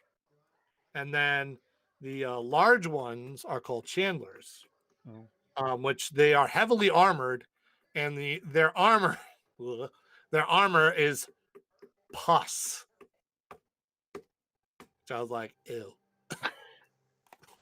So I they like, ew. They didn't. So there was another monster that they had that they didn't show. Did they say the name? I don't remember them saying the name for that one. Oh well, there is many more infected to come. They didn't show all the infected, Right, right. so there's probably ones that are much worse than the Chandler.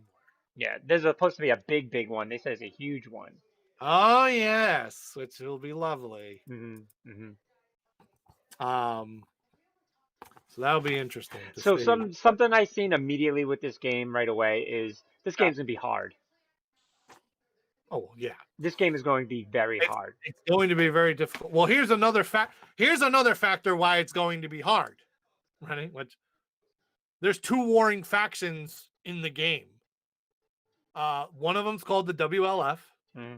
which is a militia group, well Hmm. equipped with Hmm. weapons from the army, Hmm. and shoot anybody on sight that comes into their area. Hmm. Basically, they see you, you're dead. Hmm. The other group is the Xerophites, which is a more tribal group, and they go with the more stealthy route. Hmm. So now we have two totally different dynamics of the game that you have to worry about. Because at one point, you have to be stealthy to get by the WLF. But then on another point, you have to look out for other people if you're in a Xeraphite's tribal ground, which brings two huge dynamics into the game, which is crazy. Mm-hmm. So that's what I think is really unique about it. But go ahead, back to your point. Um, yeah, so like another good thing too is seeing all the controls and stuff like right there. Yeah. Everything was smooth. Like it showed her battling with somebody. Like that's all you. Like that's Yep. you interacting with the computer. So how that battle will play out will depend on how you react with everything. So the fluency of that is just absolutely stunning. Oh, absolutely. Absolutely. This game is running very smooth. Hmm. And I'm Hmm. glad they delayed it then, because obviously we've said it before. Like if they delay a game, that means they're just making sure that it runs perfectly before the game actually comes out. Hmm. Hmm. So perfect. Hmm. Um. This part in the Oh, video, it's awesome. well, it's interesting how they described it, because here this is like the third dynamic that Hmm. they threw in there, which was there will be times when multiple threats will be present, meaning you could have the WLF versus the Xeraphites, or the infected versus Xeraphites, vice versa, and then, so on and so forth. And you can go in different directions how you want to do it. You could go after one of the groups and take them out, or find ways to have both groups battle each other. So there's so many different dynamics to this game that you can do, and it's actually crazy. Hmm. I You can agree. play in so many various different ways. This game is And very deep. and that's the most impressive part of the whole game is just how vast it was. Because watching it, it really made me remember the first game, all of all the things that it brought out uniquely that you didn't have in most survival games, and how well they did it. And then like I started to notice a lot of new things that they were implementing that they didn't even say, just certain things that they were showing that you were watching happen, and you're like, wow. And you could see like, yes, that's possible. I know exactly how they're going to implement that, because you Mhm. couldn't do that in the first one. And so for you to implement that in this one is so crucial at these type of times. And I think that's really big. Well, it's just like this game's going to be very deep, like I just said, Oh, it's going to be much deeper incredible. than the first one. Oh yeah. And then the crafting in this is supposed to be much more in depth. Mm-hmm. They said during the trailer, a much broader system with greater control of crafting items, improving stats through materials and training manuals throughout the game, creating various different experiences. So, Mm-hmm. depending on, it's almost like how you would build your guy in Borderlands, which is weird because like in Borderlands 3, um any vault hunter you pick, you can build stats in different ways to make them play differently Yep. or have different things. This is kind of the same thing. Like you build Ellie in your own way and how you want to play. So if you want her to be more of like a stealthy going around people type of player, Mm-hmm. you build your stats that way. If you want more of a gung ho Rambo style, you build Ellie up that way. If you want her to be like a sniper type or anything, there's so many more things that you can do with this game to build Ellie in your own vision. So it's the depth that they put into this game is again unbelievable. So Like this for is far, far deeper than what I thought it was going to be. So for me, when I played the first one, I went very stealthy, because Yeah, there like the clickers made it very very difficult in that game yeah, to play the way that I wanted to and needed to. That I felt like I had. So like that game made me feel like I have to play this stealthy, and because you didn't get many weapons, or should I say not many weapons, you didn't get much ammunition. Um, yeah. it was very important to, you know, what's the word I'm looking for? Uh, you had to To be very preserve resourceful. You had to preserve your stuff. Yes, you had to be very reserveful. You had to reserve a lot of your weapons and things like that. So it was super important to make sure you didn't just randomly shoot. And there were so many people too. Like if you just shot at one clicker, dude, there was more clickers somewhere, and that was Oh yeah. that was the big thing about that game. So that game gave me so much anxiety. That game gave me more anxiety than any game I ever played in my life. And not in a bad way. It was just I was very cautious on everything I did. And like I Yep. said, like even my wife enjoyed watching me play the game because the story was so good. And it seems like the story for this one's going to be so good, even though a lot of people are really hating. I'm just like waiting for like Super John to come out of nowhere in the chat and just talk about it. No, don't talk about it. I don't want nothing spoiled. Like, no, I mean, like in the sense of like how negative everything is. Like to be so negative about it. Oh no, I know. I remember what he said, but he might, let things slip out. Yeah, but like I feel from what I see in this trailer, I don't see how what people are supposedly saying. I didn't read everything. Mhm. Is true about it. Well, because they didn't really get super in depth to the storyline with it. They kind of just showed you mechanically, like But the various they things. broke this game out pretty far. Like you can tell like this Yeah, isn't all just the beginning of the game. You know what I mean? Like they showed a lot of clips, a lot of things that are happening, and right. you can tell the timeline is very far apart. So I don't know. I don't know. I'm just glad it hasn't ruined to the sense of like I'm like oh I see it. Like I see what they were talking about, and now it ruins the game for me. Like I don't see anything that they're even talking about, so Right. it's making me like okay, I think I can play this game.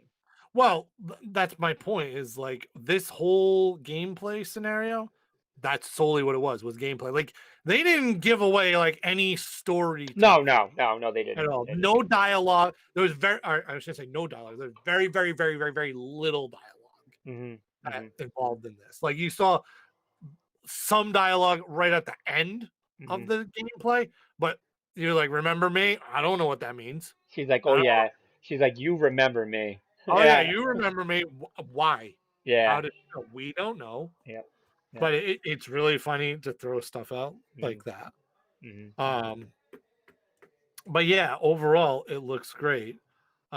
It looks The incredible. other, the And then very the dogs, adding the dogs that can sense you, find your scent, so you're leaving behind a scent. Come on, like right there, that already made it where I'm already mad. I haven't even played the game. I'm already mad.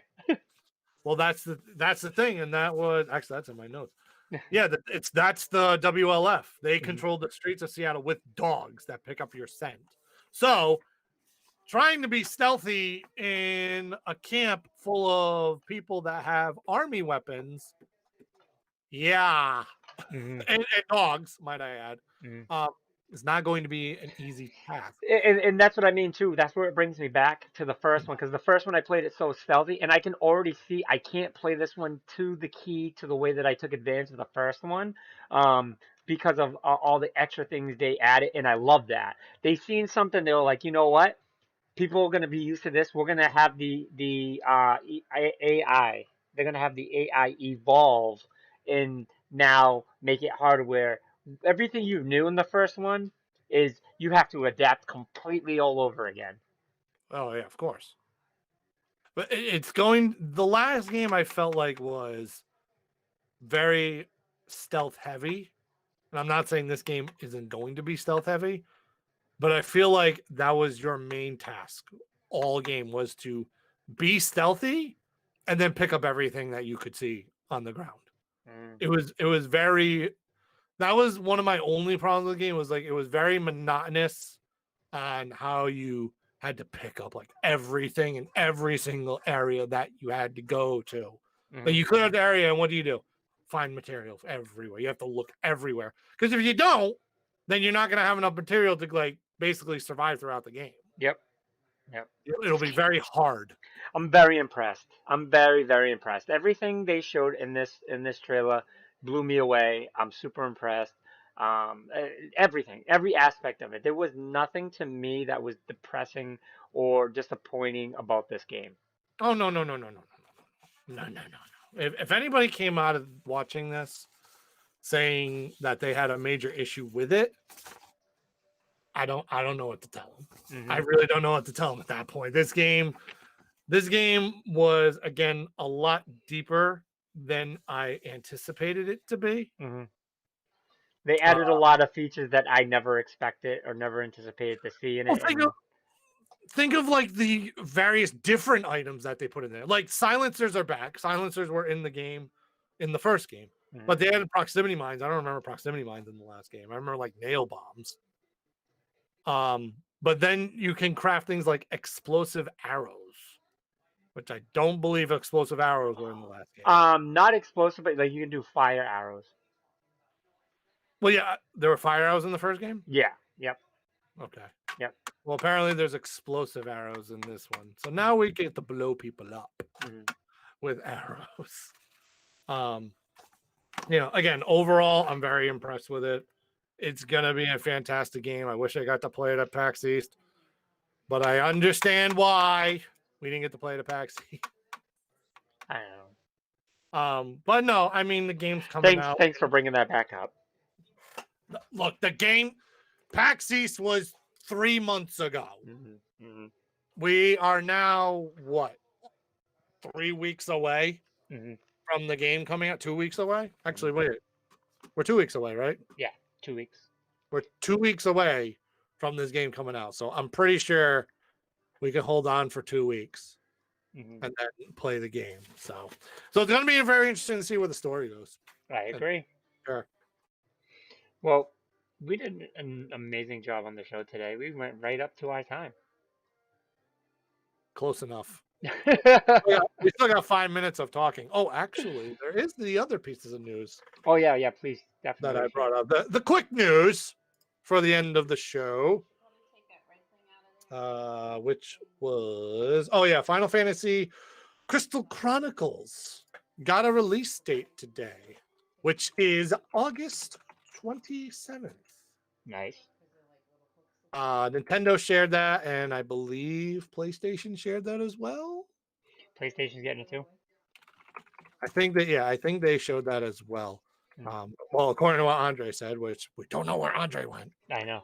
We still have to figure out where Andre went. I hope everything's all right. That's same.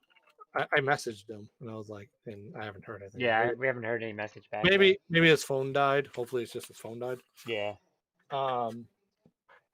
But yeah, Final Fantasy Crystal Chronicles comes out August 27th, and then this was a flash drop today. A brand new Shantae game has come out, which was called Shantae and the Seven Sirens, and it is again available as of right this second. Nice. So people who are fans of the Shantae series, have you ever played a Shantae game? I have not. Neither have I, but everybody tells me it's a really cool platformer. I know. I was gonna say I know. There's a good group of people. Like there's a huge following for it. Yeah, Shantae's actually a much older franchise than what we actually think, which I didn't realize that because I thought it was like kind of like Wii U, Wii era game, but apparently like it goes further back than that. So I was like, oh nice. So yep, new Shantae game dropped today as well. Nice. Big PlayStation, PSN sales going on right now. I think it's like 60-70% off a lot of games. Oh. Yep. So any notables? That's is it what? Are there any notables on sale? Let me see. I'm assuming God of War and Spider-Man have to be on sale. Who knows? Who knows now? Because like it seems like it hits sale sometimes and then it doesn't. All right. Let me see. It's a double discounts is what they call it. Persona 5, $13.99. Oh. Okay. Assassin's Creed Origins Gold Edition, $59.99. Batman Return to Arkham, $14.99. Call of Duty Black Ops 3 Zombie Chronicles Edition, $41.99, which isn't a big sale. No Man's Sky is 25% off, $37.49. Need for Speed Payback, $11.99. Sonic Racing, $29.99. Not surprised. Yep. That game's always on sale. Ghost Recon Wildlands, the Ultimate Edition is $77.99, which is normally $120. Ah, okay. Not bad. But that's it for like the big titles. Let me see. So no exclusives. Persona 5 Ultimate Edition is $59.49 instead of 84. Oh, that's not a bad price. Hmm. Speaking of Conan Exiles, the deluxe edition is $52.49. Oh, Can you believe Call of Duty Advanced Warfare, even if it's the gold edition, is still $59.99? that game should definitely not be $59.99 anymore. The gold edition should be like $9.99. Black Ops Good point. 4 Season Pass is on sale for $34.99, but it's $49.99. Like, I can't believe Black Ops, like Call of Duty, is still That that should be expensive. like $25 Yeah, a season pass, if that's that. that's crazy. Yeah, so this sale's not that huge. Nothing super crazy. Did you ever end up playing Prototype?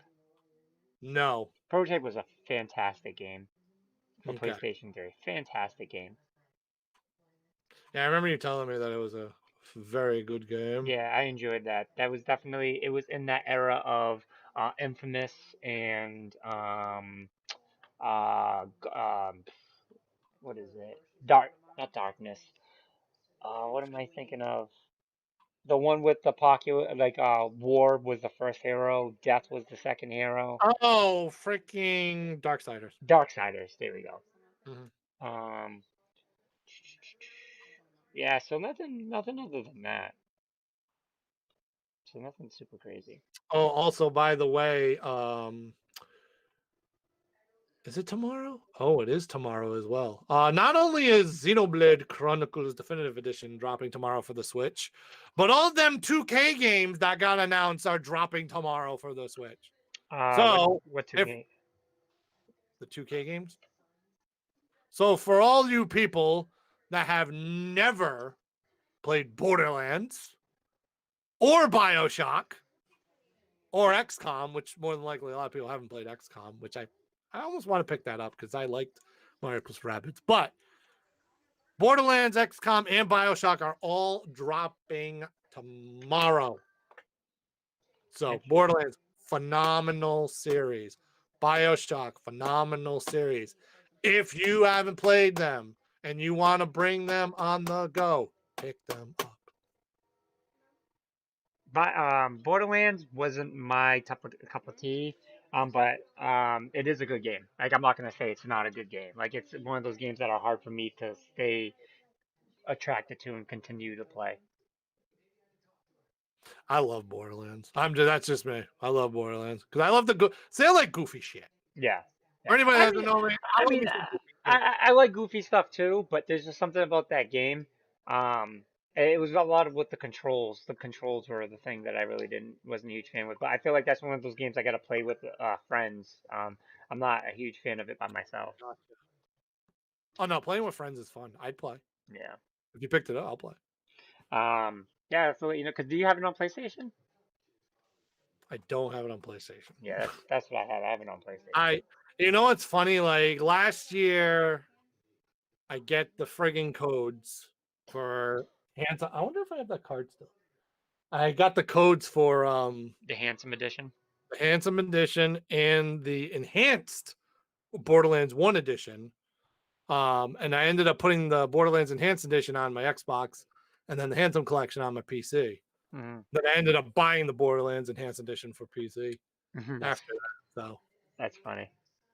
but you know what? Free games were awesome when I went to the Borderlands reveal last year There during you go. PAX 2019. Free. You can't beat free. Nope. Free is lovely. Free's for me. Free is for me. Well, that's it for us. I gave up on that a long time ago. I definitely gave up on that a long time ago. But Funky Kong and Dixie Kong are now in the game. Dixie Kong is making her Mario Kart debut in Mario Kart Tour. Nice. For the love of God, can we? I almost want to say, can we just make Mario Kart 9 now if we're gonna debut new characters in the game. I've been saying that we should already have Mario Kart 9. All right, listen. Like I said when we did the Mario Kart Mount Rushmore, Mario Kart 8 Deluxe is still the highest selling Switch game right now, Mm, and it was so much different from, and everybody says it wasn't, but it is much different from Mario Kart 8 Original. mm, That it's just a really good Mario Kart game. So, and people are still playing it. People are still playing Mario Kart 8 Deluxe right now. mm, So it's almost like if you did throw it out there, it's like if what Ubisoft did with Rainbow Six. They talked about Rainbow Six Siege during last year's E3 presentation and revealed the new Rainbow Six at the same time. So it's like that's basically what it would be. yeah, yeah. We just need it. We need it. We need it. We'll see. We'll All right, that's it for us this week, guys. Thank you for joining the show. We appreciate you. We love you. And we hope you guys are staying safe out there. Until next Thursday, we'll see you guys later. Peace.